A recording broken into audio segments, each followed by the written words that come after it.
at this point, I love these paintings, don't get me wrong, but they weren't on the level. These were older musicians who had been through hell in their life. And for this young little guy from Birmingham who was saying, so it's a way you, maybe sometime when you, I would have liked to title them after the pieces and the movements in that piece of music. But I had enough sense then to know that that would be really overstepping my big deal. I listened to it for a year. In other words, I know what these people went through and how refined they were. I was not there.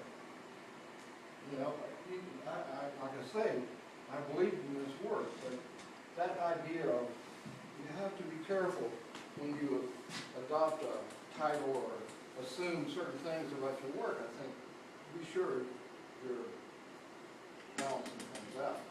This work shown in New York? Huh? This was not shown in New York, this work? Only individual pieces. So, What's the media? and then, later, it was the medium was just oil on canvas. And with these, let me go back. I want to go back to Sea Swing, which I think this is the painting that you guys saw the Hard Times, High Times show. This is the painting that's in the show. And this is the first one of that whole group. And I think it still was the best one. But, I had really refined my movements down to knowing that I was going to do a couple of things. I was going to go across, I was going to go diagonally, one way or the other, and go around. That's what I knew I was going to do. What order I would be doing that. Usually I did go on top of this, but sometimes I would put something over that too. And the paint is wet into wet. And it makes a color. So I would just have these big palettes. I would save my money and buy big enough paint that I knew when I started it that I would be able to finish it. And I could do one of these. I did this painting in about 6 or 7 days. And one of the things is that circumstances were to my advantage in the sense that I didn't have much money and I would work out a block of time to work. And I knew that if I didn't finish it, I wasn't going to be able to go back to it. So it made me, in other words, if I'd had a lot more time and been able to ruminate and learn about this and that, I think I would have screwed them up. But I knew I had a kind of window of working. And you know how you say, oh, I got this job and I can't do this and I can't do that. Well, maybe there's ways you can make it to an advantage. In other words, for me, this forcing myself to focus like that was very good for me. And it was because I knew in a week I'd be, doing hanging sheetrock or something. So you can't always use that as an excuse. And so anyway, it's a very, in other words, a pretty rudimentary process. No turpentine other than a little wash back in here. I did the first mark thin. So it was all just Utrecht paint, which was fairly cheap and good quality in those days. I don't know what it is now, but it was quite. And that given amount of time, I would just act.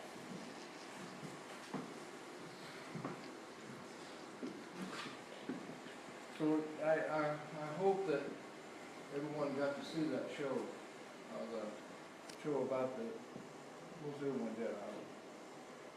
Because it was a wonderful thing for me to see, all those pieces.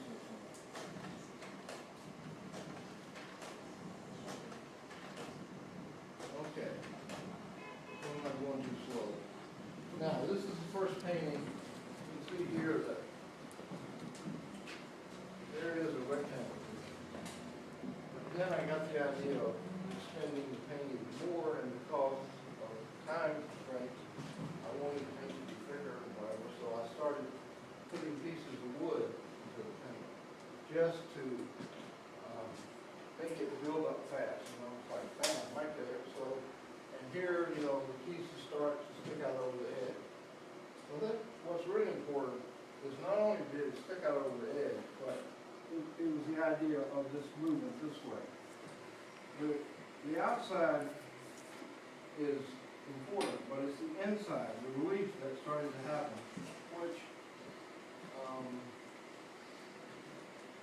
you know, rather. Well, that's upside down. And you can see it's getting more and more dense in the middle.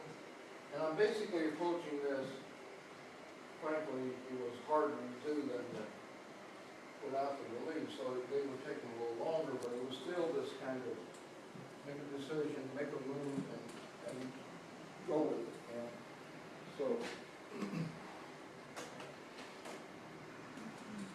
here's what I did up in the country.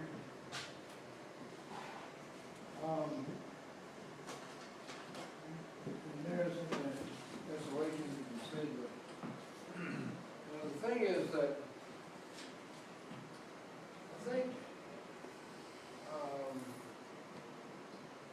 I didn't get a lot of encouragement from my friends at that time about this work. You know, they kept saying, you know, you're going with frontage with so many problems, and you probably shouldn't do this. One guy told me I had a dream that these paintings were going to fail, but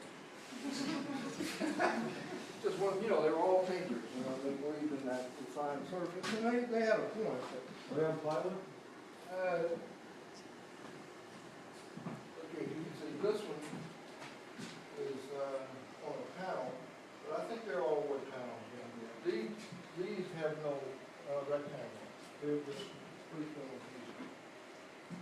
So what date are these? 76, 77. You know, I took the, you can see it's not that different, you know, than the C-swing, the earlier work.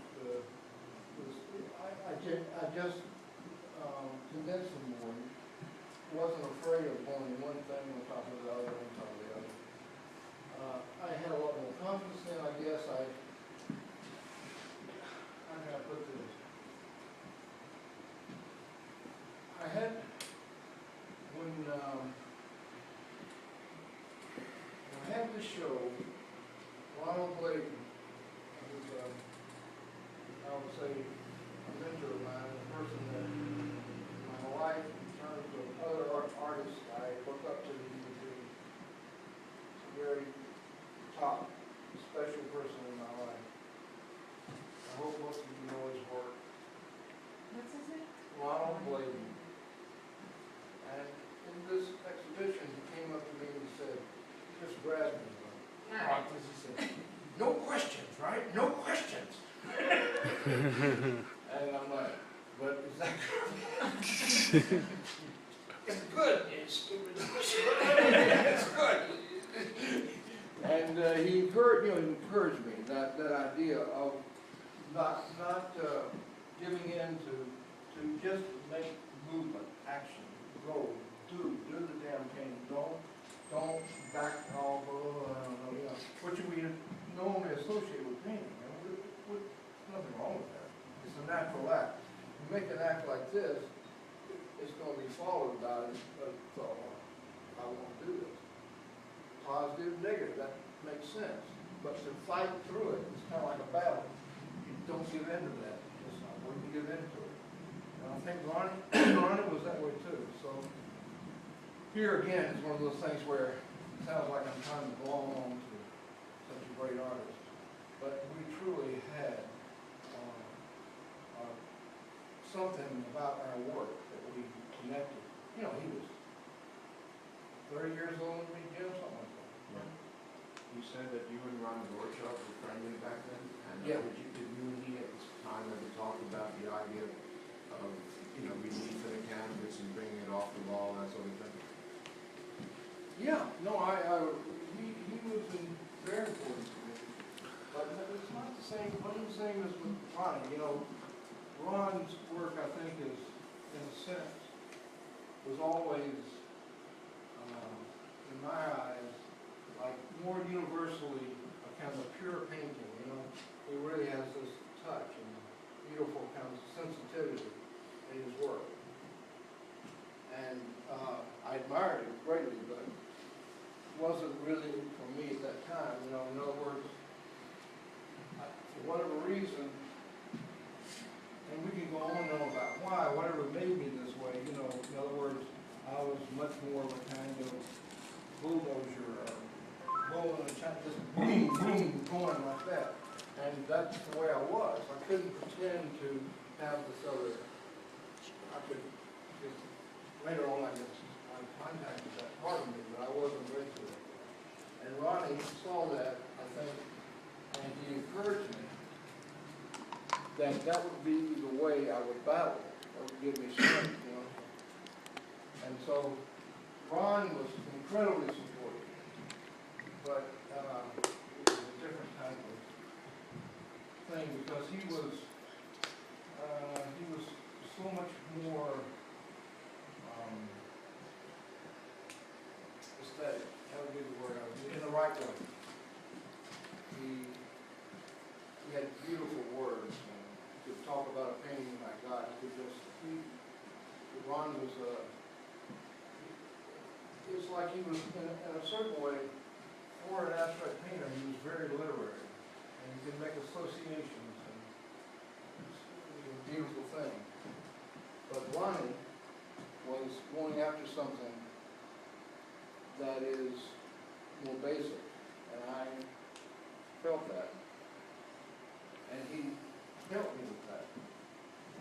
Now, Ronald Blade's mostly known for his sculptures, but he did those really intense thick paintings with the paint he got without help. Did you actually see those paintings? Because I thought those were kind of hidden and buried. I didn't see them. Yeah. The only one I saw was the one, it's a black painting, it's about like this. It had a white, big fat white dot down here, and one of the, what was that, oil and steel, Dick Bellman's. Somehow he had that, you know, because he showed Ronnie at the Green Gallery in the 50s. Somehow he had that painting. Other than that, but you know, I didn't even know about that. You know, in other words, but his encouragement to me was, I know this is kind of, somehow or another, going to make things somewhat difficult for you, but don't worry about it. Keep doing what you're doing. I felt that he didn't say those words, but I felt that strength from him. And it was very, you know, very important to him. But I didn't know that word. I knew the X and the marching pieces and all those, which I love, but I, you know, it's like a blessing. You have, as a young artist, you show your work, and somebody who you truly admire so much is so overt and embracing. You're very lucky that happens, you know, it's a wonderful thing. And Ronnie was encouraging a lot of people, but I think he just got me, you know, like, he gave me a lot of strength.